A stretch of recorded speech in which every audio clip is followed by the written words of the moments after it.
नमस्कार दोस्तों। इस वीडियो में मैं भाद्रपद मास शुक्ल पक्ष एकादशी की कथा सुनाने जा रही हूँ। तो चलो कथा शुरू करते हैं। युधिष्ठिर कहने लगे कि हे भगवान, भाद्रपद शुक्ल एकादशी का क्या नाम है? इसकी विधि तथा इसका महात्म्य कृपा करके कहिए। तब भगवान श्री कृष्ण कहने लगे कि इस पुण्य, स्वर्ग और मोक्ष को देने वाली तथा सब पापों का नाश करने वाली उत्तम वामन एकादशी का महात्म्य मैं तुमसे कहता हूँ। तुम ध्यान पूर्वक सुनो। यह पद्मा परिवर्तिनी एकादशी जयंती एकादशी भी कहलाती है। इसका यज्ञ करने से वाजपेय यज्ञ का फल मिलता है। पापियों के पाप नाश करने के लिए इससे बढ़कर कोई उपाय नहीं। जो मनुष्य इस एकादशी के दिन मेरी वामन रूप की पूजा करता है, उससे तीनों लोग पूज्य होते हैं। अथ मोक्ष की इच्छा करने वाले मनुष्य इस व्रत को अवश्य करें। जो कमल नयन भगवान का कमल से पूजन करते हैं, वे अवश्य भगवान के समीप जाते हैं। जिसने भाद्रपद शुक्ल एकादशी को व्रत और पूजन किया, उसने ब्रह्मा विष्णु सहित तीनों लोकों का पूजन किया।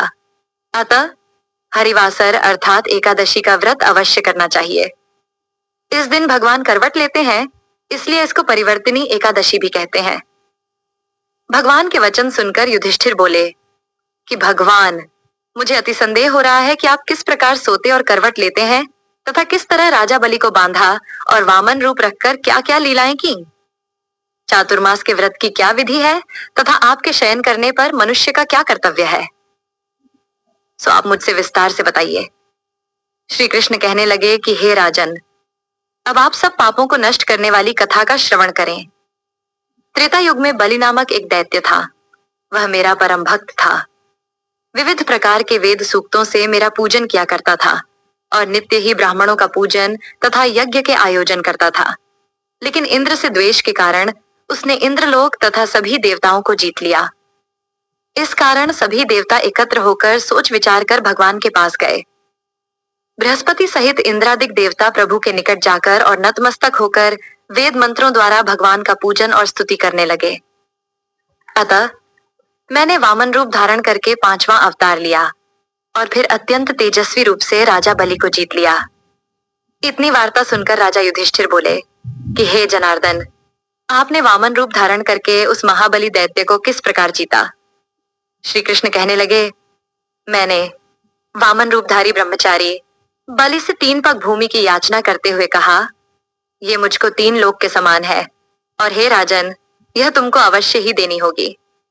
राजा बलि ने इसे तुच्छ याचना समझकर 3 पग भूमि का संकल्प मुझको दे दिया और मैंने अपने त्रिविक्रम रूप को बढ़ाकर यहाँ तक कि भूलोक में पद, भुवरलोक में जंघा, स्वर्गलोक में कमर, महालोक में पेट, जनलोक में हृदय, यमलोक में कंठ की स्थापना कर सत्यलोक में मुख, उसके ऊपर मस्तक स्थापित किया। सूर्य, चंद्रमा आदि सब ग्रहगण, योग, नक्षत्र, इंद्रादिक देवता और शेष आदि सब नागगणों ने विविध प्रकार से वेद सूक्तों से प्रार्थना की। तब मैंने राजा बलि का हाथ पकड़कर कहा कि हे राजन, एक पद से पृथ्वी, दूसरे से स्वर्गलोक पूर्ण हो गए। अब तीसरा पद कहाँ रखूं?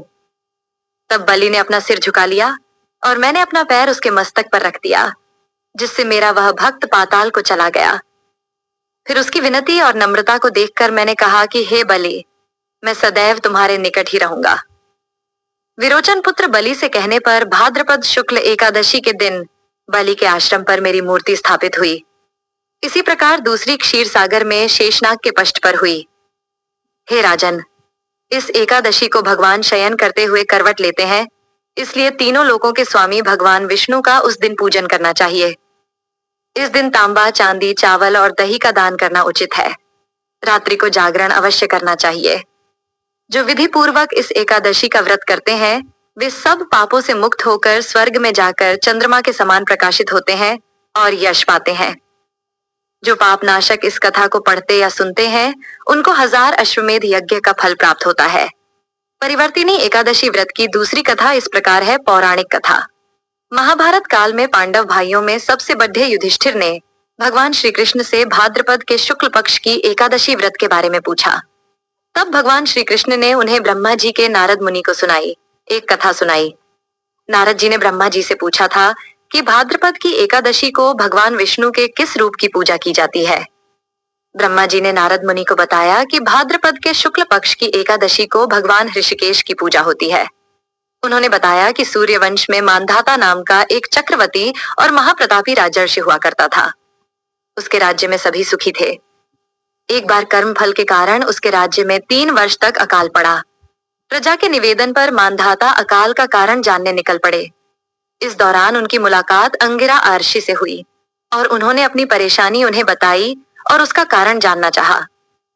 अंगिरा महर्षि ने बताया कि सत्य युग में केवल ब्राह्मण ही तपस्या कर सकते हैं, लेकिन तुम्हारे राज्य में एक शूद्र तपस्या कर रहा है। मानधाता ने कहा, मैं तपस्या करने के लिए उसे दंड नहीं दे सकता। तब आश्य अंगिरा ने उन्हें भाद्रपद के शुक्ल पक्ष की एकादशी का व्रत रखने की सलाह दी। इसके बाद मानधाता लौट आए। प्रजा के साथ भाद्रपद के शुक्ल पक्ष की एकादशी का व्रत रखा। इसके बाद राज्य में वर्षा होने लगी और सभी समस्याओं का अंत हो गया। भगवान श्री कृष्ण ने युधिष्ठिर से कहा कि परिवर्तिनी या पद्मा, एकादशी का व्रत रखने और कथा सुनने से सभी प्रकार के पाप कट जाते हैं। बोलो विष्णु भगवान की जय।